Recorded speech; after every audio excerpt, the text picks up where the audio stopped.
What I wanted to say is that there's a misinterpretation అనుకోండి, misinformation అనుకోండి, false information అనుకోండి, ఏమనుకోండి. It is no road show, it is no procession. Just థియేటర్కి వెళ్తుంటే జనాలు ఎక్కువ బయటకు వస్తే జస్ట్ అలా వేవ్ చేసి మళ్ళీ లోపలికి వెళ్ళిపోయి మళ్ళీ థియేటర్ లోపలికి వెళ్ళిపోయాం. అండ్ థియేటర్ లోపల మీ సినిమా చూసిన కొంచెం సేపటికి సార్ నా వర్క్ అసలు ఏ పోలీసు కానీ ఎవ్వరూ నాకు వర్క్ అసలు నన్ను కలవలేదు, నాతో ఏం చెప్పలేదు. నాకు చెప్పిందల్లా అది పైగా మా మేనేజ్మెంట్ సైడ్ నుంచి వాళ్ళు మా వాళ్ళు వచ్చి చెప్పింది ఏంటంటే, సార్ బయట ఓవర్ క్రౌడ్ అవుతుంది, మీరు దయచేసి వెళ్ళిపోండి అని చెప్పారు. వాళ్ళ పోలీసు వాళ్ళందరూ బయట చాలామందికి ప్రాబ్లం అవుతుంది సార్, ఓవర్ క్రౌడ్ అవుతుంది, మీరు వెళ్ళిపోండి అంటే నేను వెళ్ళిపోయా.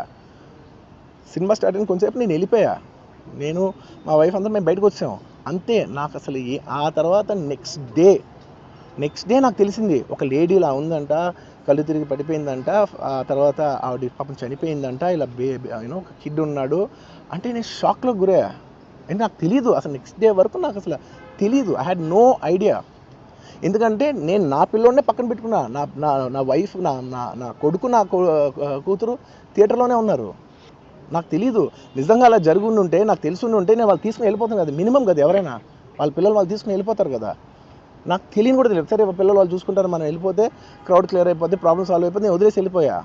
అలాంటిది నాకు తెలిసి కూడా నేను సినిమా చూస్తూ ఉన్నాను, ఇలాంటి ఫాల్స్ అలిగేషన్స్ వస్తే చాలా బాధ వేస్తుంది. పిల్లలు ఉన్నారు సార్, పిల్లలు వదిలేసి వెళ్ళిపోతాను నేను. నాకు నా పిల్లలు అంటే ఎంత ఇష్టం తెలుసు, ఎవరైనా ఉంటారు కదా, తీసుకుని వెళ్ళిపోతారు కదా. అలాంటి నాకు క్లూ కూడా లేదు. నేను ఇంటికి వెళ్ళిపోయిన తర్వాత నేను వెళ్ళిపోయిన నెక్స్ట్ డే నాకు మార్నింగ్ తెలిసింది చనిపోయారంటే షాక్ అయ్యాను నేను.